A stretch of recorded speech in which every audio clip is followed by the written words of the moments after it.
আমি আমার পরমারাধ্য গুরুদেব এবং বিষ্ণুপাদ পরমহংস অষ্টোত্তর শত শ্রী শ্রীমৎ ভক্তি সুন্দর ভাগবত মহারাজের রাতুল চরণ যুগলে অগণিত ভক্তিপূর্ণ প্রণাম জানাই এবং সকল সাধুগুরু বৈষ্ণব ভক্তবৃন্দের শ্রী চরণ কমলে জানাই আমার ভক্তিপূর্ণ প্রণাম। এখন আলোচনা করব শুভ রাস পূর্ণিমা সম্পর্কে। এই রাস যাত্রা মহোৎসব আসলে কি? রাসযাত্রা মহোৎসব বলতে কি বোঝানো হয়েছে? এই রাসযাত্রা মহোৎসবের বিশেষত্ব কি?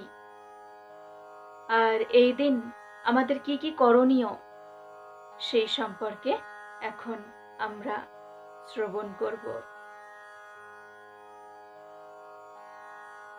রাসলীলার কাহিনী এত মনোমুগ্ধকর, যা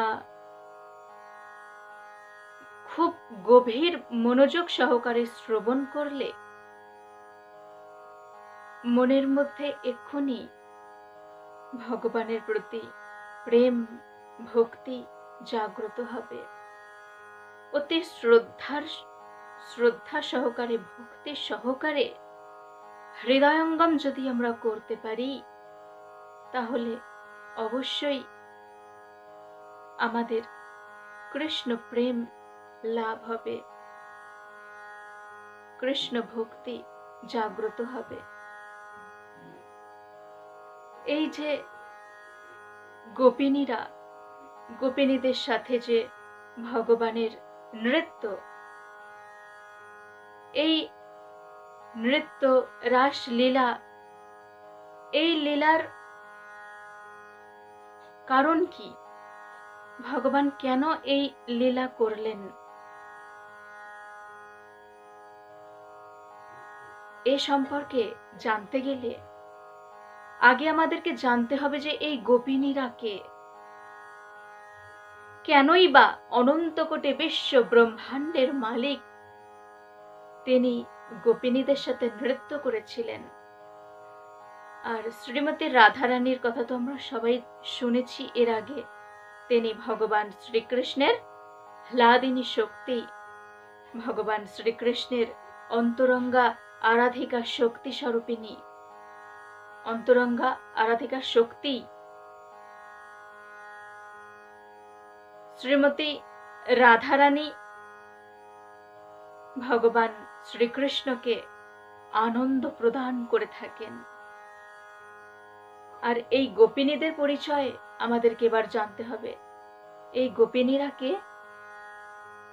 এই গোপিনীরা সবাই সেই ত্রেতা যুগের মুনি ঋষিগণ। ত্রেতা যুগে আমাদেরকে চলে যেতে হবে, ত্রেতা যুগের কথা আমাদেরকে জানতে হবে। ত্রেতা যুগে দণ্ডকারণ্যের 60,000 মুনি ঋষিগণ তপস্যা করছিলেন। ত্রেতা যুগেরও আগে থেকে তপস্যা করছেন। কিসের জন্য? ভগবান শ্রী রামচন্দ্রকে একটু দর্শন করবেন সেই জন্য। সহস্র সহস্র হাজার হাজার বছর ধরে তপস্যায় রত হয়ে আছেন মুনি ঋষিগণ, একটু ভগবানকে দর্শন করবেন সেই জন্য। তো ভগবান তো ভক্ত বৎসল, ভক্তদের মনের ইচ্ছা তিনি পূর্ণ করেন। যদি সঠিকভাবে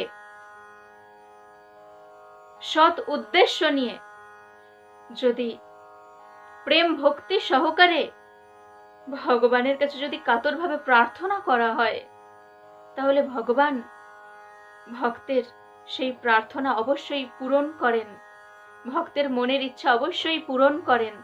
তো এই 60,000 মুনি ঋষিগণ যে সহস্র সহস্র বর্ষ ব্যাপী ভগবানের তপস্যা করে চলেছেন, ভগবানকে একটু দর্শন করতে পারবেন বলে, তো ভগবান শ্রী রামচন্দ্র এক সময় সকল মুনি ঋষিগণের মনের ইচ্ছা পূর্ণ করলেন।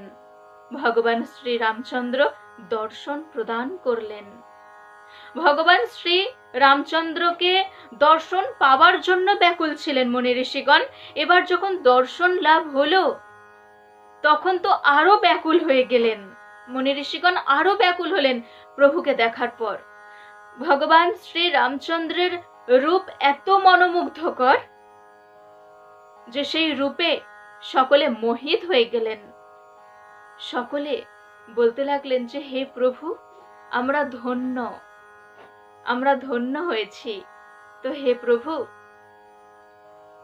কৃপা করে আমাদের আরেকটি মনের ইচ্ছা পূর্ণ করতে হবে। প্রভু শ্রী রামচন্দ্র বললেন যে আর কি মনের ইচ্ছা আছে?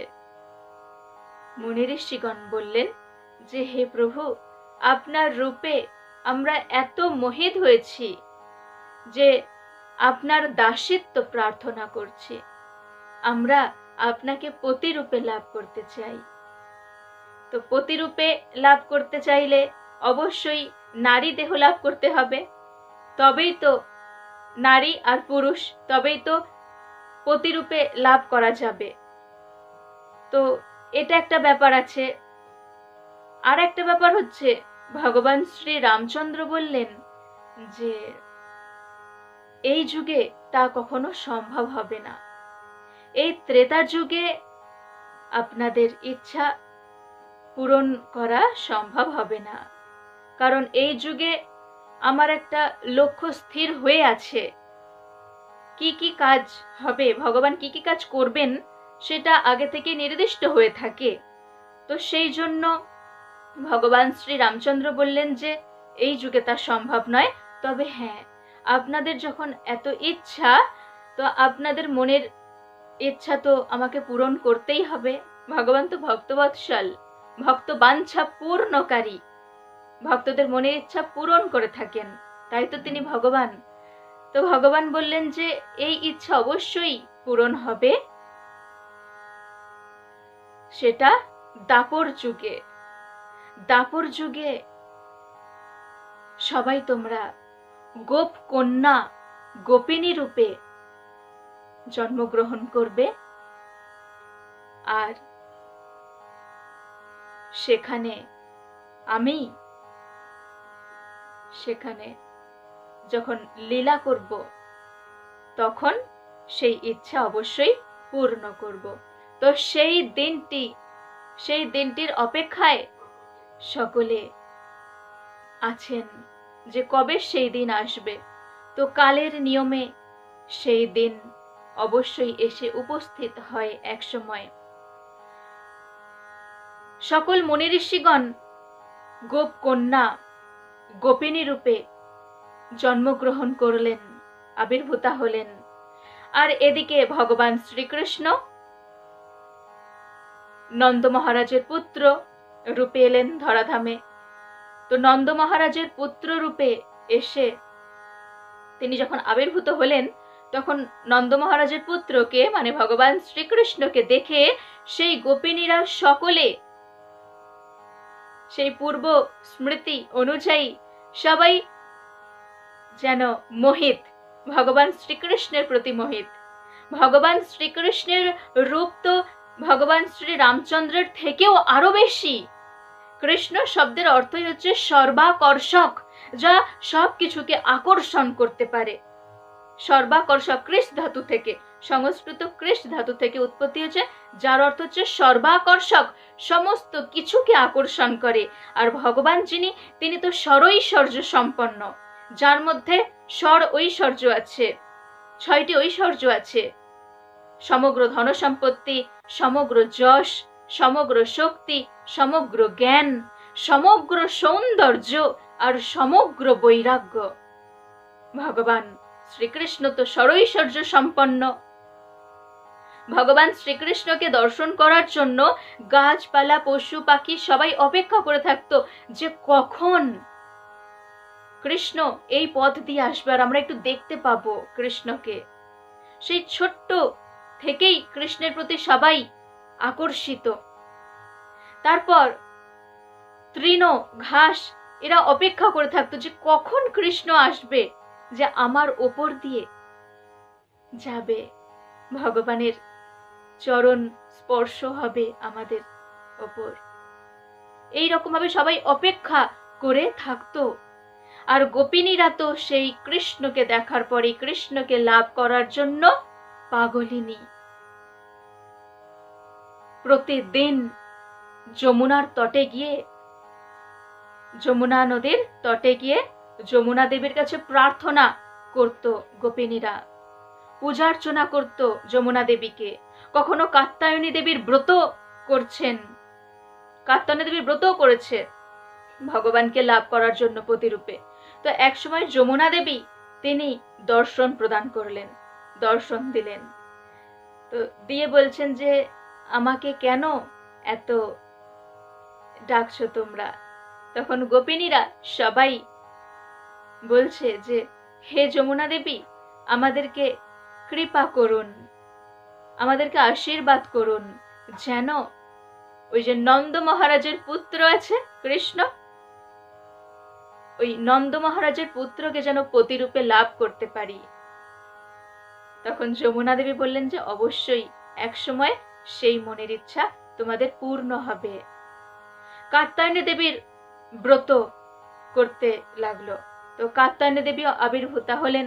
কাত্যায়নী দেবীও বললেন যে ঠিক আছে, অবশ্যই তোমাদের মনের ইচ্ছা পূর্ণ হবে। তো সেই দিনটি, যেই দিন মনের ইচ্ছা পূর্ণ হয়েছিল, সেই দিন হচ্ছে কার্তিক মাসের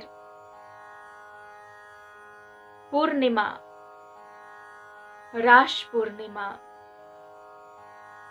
সেই পূর্ণিমাতে সকলে গোপিনীরা রাস মণ্ডলে উপস্থিত হয়েছিলেন। ভগবানের বাঁশি শুনে, বংশীর ধ্বনি শুনে সবাই সেখানে উপস্থিত হয়েছিলেন আর নৃত্য করেছিলেন। ভগবানের সাথে সবাই নৃত্য করেছিলেন।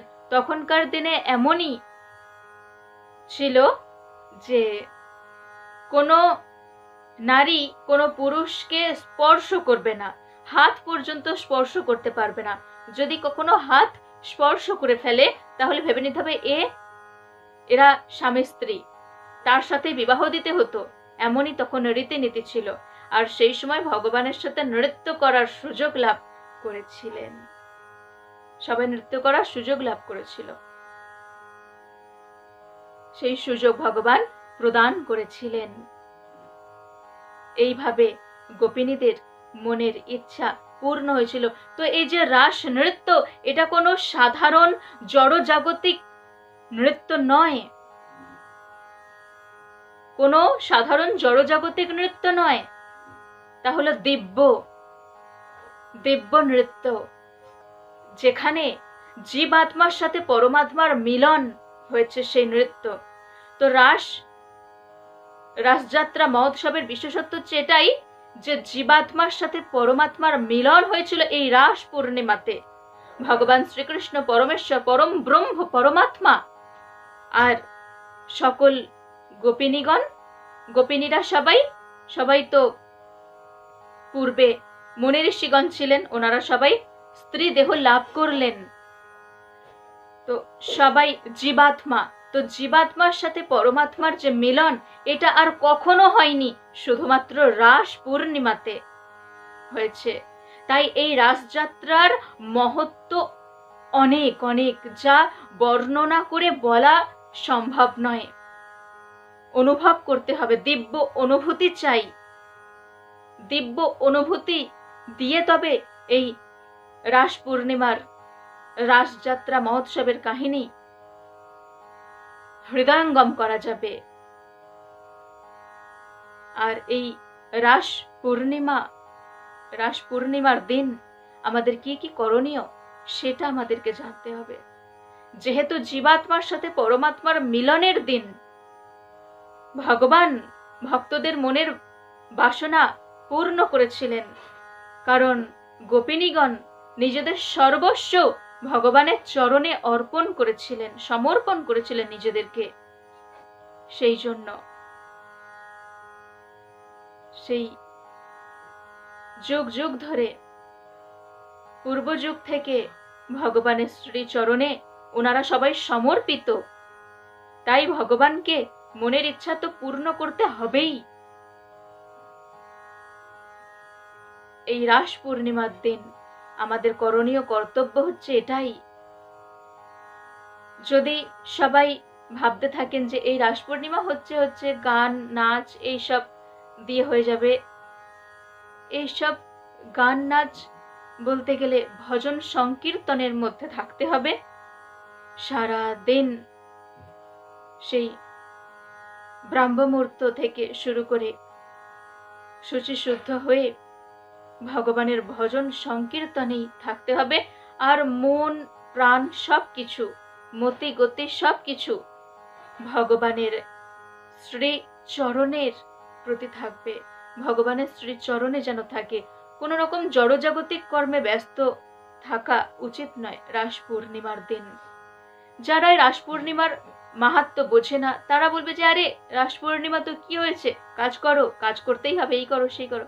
কিন্তু না, যারা জানেন, যারা বুঝতে পেরেছেন যে রাস পূর্ণিমা কি, তারা অবশ্যই সমস্ত জড়জাগতিক কর্ম বাদ দিয়ে সম্পূর্ণভাবে ভগবানের শ্রীচরণে নিজেকে নিয়োজিত করবেন, আত্মসমর্পণ করবেন।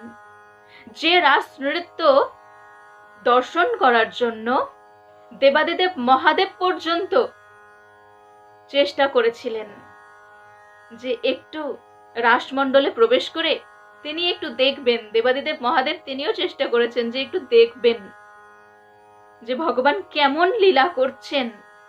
এই লীলা আর কখনো কেউ দেখেনি, তো এই লীলা কেমন ভাবে ভগবান করছেন তা দর্শন করার জন্য দেবাদিদেব মহাদেবও উপস্থিত হয়ে গেছিলেন।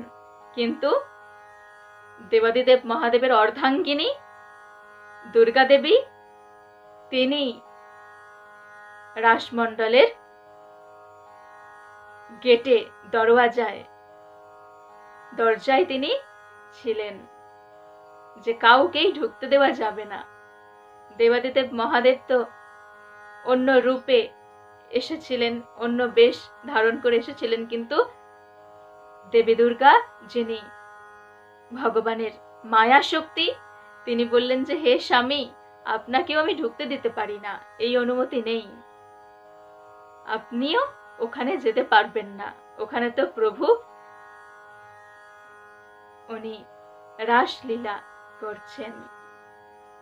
তো এই এত মাহাত্ম্য রাস পূর্ণিমার, রাসযাত্রা মহোৎসবের যে এত মাহাত্ম্য, তা আমরা সবাই জানতে পারলাম, বুঝতে পারলাম। তাই আমাদের সকলের করণীয় রাস পূর্ণিমার দিন সম্পূর্ণভাবে ভগবানের শ্রীচরণে মতিগতি রেখে ভগবানের নাম সংকীর্তন ভজন কীর্তনের মধ্যে ব্যস্ত থাকা, সর্বদা ভগবানের সেবা কার্যের মধ্যে ব্যস্ত থাকা, ভগবানের গুণকীর্তন বেশি করে করতে হবে। সবাই আমার সাথে বলুন, হরে কৃষ্ণ কৃষ্ণ কৃষ্ণ হরে হরে, হরে রাম রাম রাম হরে হরে।